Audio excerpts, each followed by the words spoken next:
My sister and I have never been that close. As kids, we got along fine, but she was 2 years older and thought she knew everything, and at times it could be very annoying. As teenagers, we didn't interact that much. In our early 20s, we tried to be closer, but she was a bit of a know-it-all and looked at me as someone much younger than her, instead of a sister with only a 2-year age gap. We had some more issues when I married first, and then when I didn't tell her about my first loss. She found out a couple of years later. My sister and I ended up pregnant at the same time. She was due 4 weeks ahead of me. 2 days before she gave birth, my baby didn't make it. She showed up at the hospital and offered her support, but was insensitive. She told me to focus on the positive and that her baby was due any day and would be alive and a celebration for the family.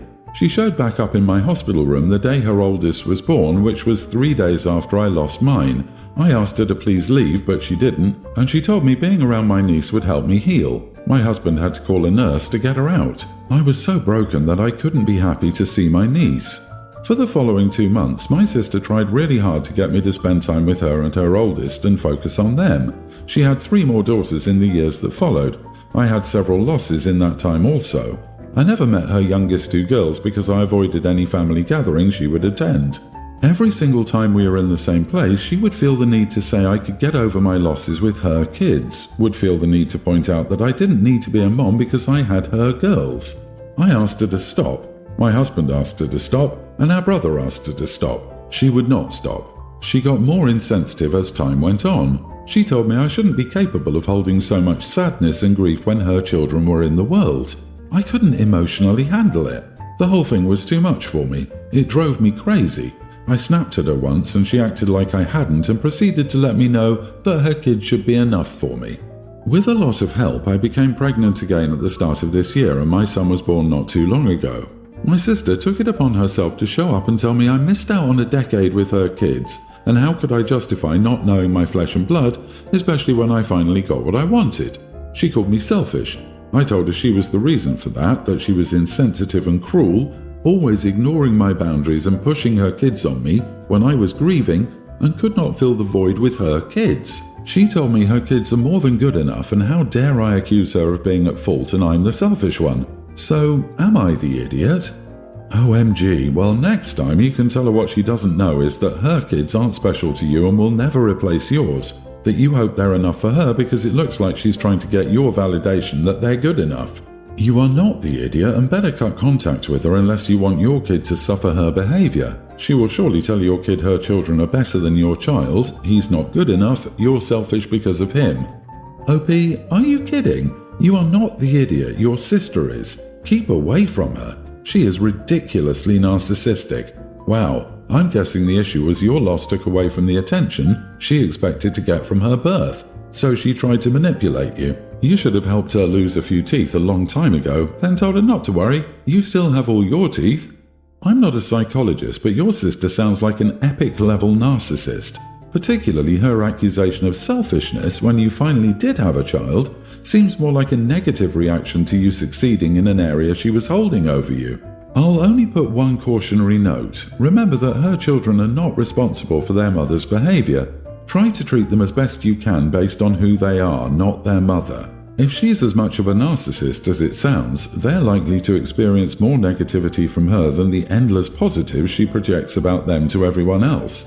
At the end of the day, she sounds like she never grew up from having a little sister take away some of her attention. Your sister has what has become known as I am the main character syndrome. She believes that she is the center of existence. Everyone should feel privileged to know her, be around her, and access her progeny. It's ridiculous. The idea that her kids should be enough for you after carrying a child to nearly full term and then having a stillbirth is actually insane. I'm so glad you now have a child of your own, and please don't let your sister ruin it. It is a shame that you don't have a relationship with her children, but I do agree that if facts are how you laid them out, your sister is the reason. She's reaping what she sowed at this point.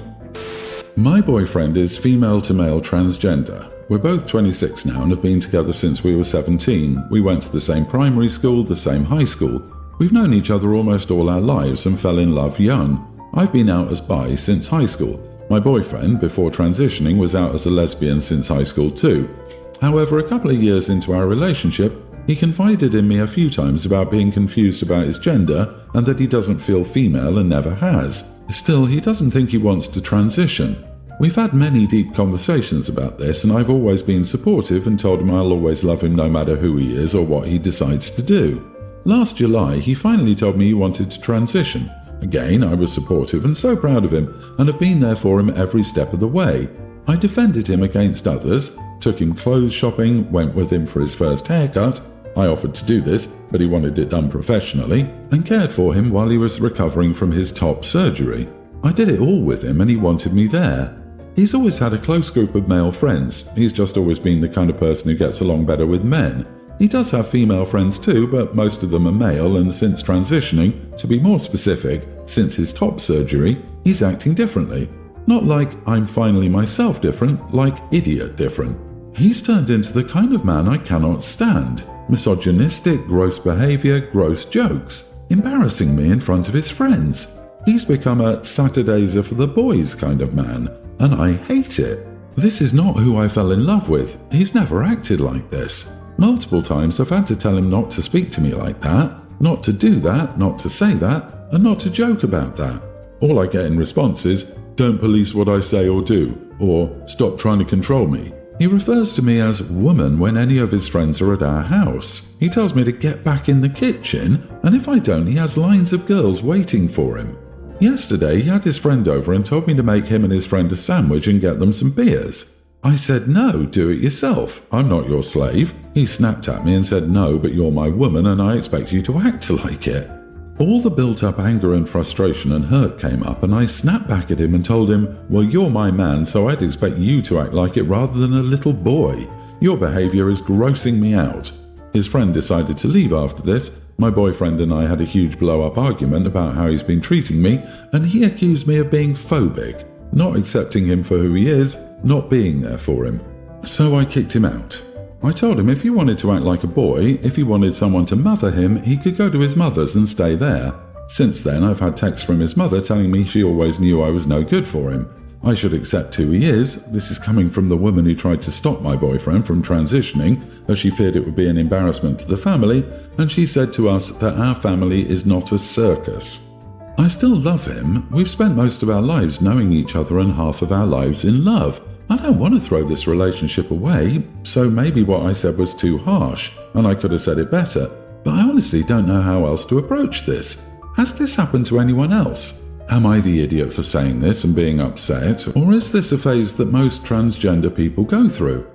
Not the idiot, however, it's understandable that your boyfriend's transition is a complex process, but it doesn't excuse disrespectful behavior. Your feelings are valid, but it's crucial to communicate openly about the impact of his actions on your relationship. Seek understanding and compromise together, and consider professional guidance for both is needed. Well, she isn't phobic, she just doesn't like misogyny. It's amazing how these labels are weaponized to allow people to get away with crappy behavior without criticism. But yeah, if a rational discussion does nothing to change his behavior, leave. You deserve a relationship that doesn't tear you down at every opportunity. Darling, you're not throwing anything away, he is. He's become misogynistic and condescending towards you. He's accusing you of being anti-trans after all of your continuous support on his journey is ironic, at the least, and so hurtful. You can love him for the journey and memories. You don't need to become his servant. He's become something no woman wants to be with, which is twisted. I hope you find someone who respects and values you and doesn't just want to use you as a doormat. My 27 female husband, Eli, 28 male, has 2 sisters and his brother, the youngest Ryan, 20. Ryan is a 6'4" but skinny little thing, gets treated like a baby, and is extremely quiet. Everyone starts conversations with him 100% of the time, and he replies with one-word answers without looking up, and they all constantly ask if he's okay. He speaks monotone and it gets agitating. I'm not sure he even knows what I look like, even though he's seen me so much. We visited Eli's family for dinner yesterday evening. Ryan was seated in front of me. Eli asked him how he was, and he just smiled and nodded. I had enough and thought it was rude, but I didn't lash out. I calmly asked Ryan if he was going to reply. He just stared at me, so I said, "Hello?" The whole time Eli kept nudging and glaring at me, and then I said, "I think it's a bit rude that you don't answer when spoken to. in a light-hearted tone. To my surprise, Ryan walked off crying and Eli told me to shut up. Luckily, the rest of his family was in the kitchen. He's never spoken to me like that before, and the rest of the dinner was awkward. When we came home, Eli told me not to speak to Ryan again and that I was the one who was being rude.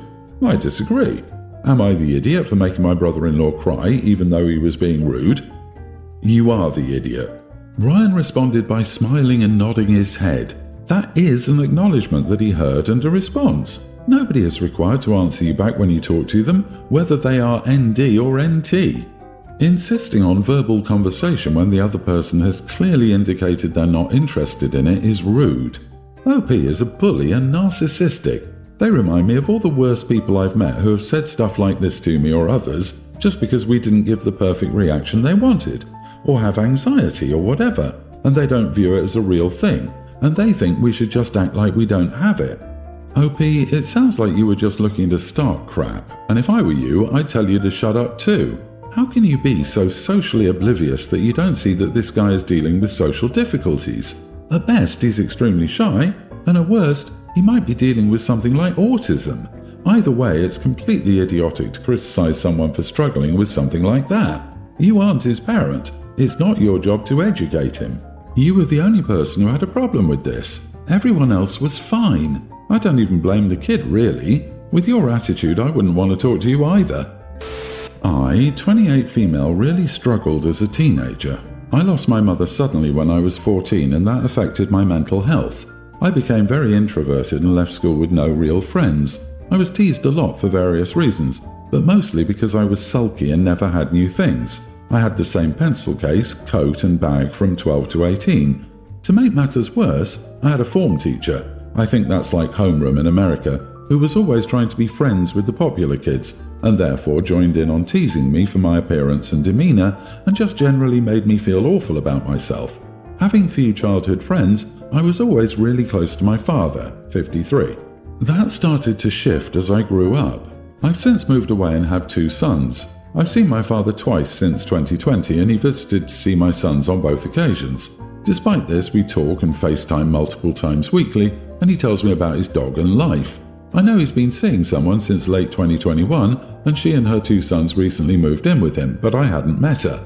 In a terrible turn of events, I ran into my father at a supermarket. Nowhere near where I live, we were visiting my partner's family, and my father happened to be there to drive his partner's son to a rugby match, and found out that his partner is the teacher that encouraged the class to bully me in school. Since then, she's been divorced, so her surname is different. I never knew her first name, so I had no way of knowing this was her. To say I was mortified is an understatement. I don't think she recognized me, but it was very awkward, mostly on my end. She spent most of the time fussing with her keys. But she's living in my father's house with pictures of me as a child, so I imagine she must know who I am by now if she remembers me. My father is trying to arrange a big Christmas get-together for our family. Since we haven't spent Christmas with him since 2019, he's desperate for me and my sons to be there, but I have no interest in spending any time with this woman. I've explained to him multiple times why, but he thinks my sons and I will love her if we get to know her. But to me, this is an adult who made an already difficult part of my life even worse to impress a group of 14-year-olds.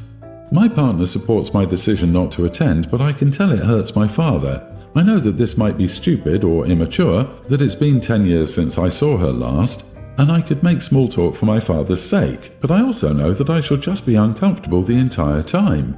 I'd hope never to see this woman again, and now she's living with my father. I know I should probably grow up and make peace with it, but whenever I think about seeing her, I just remember how awful she made me feel for 4 years as a grieving teenager. My father says not to dwell on the past, but I just don't think this is something I can forgive. Am I the idiot?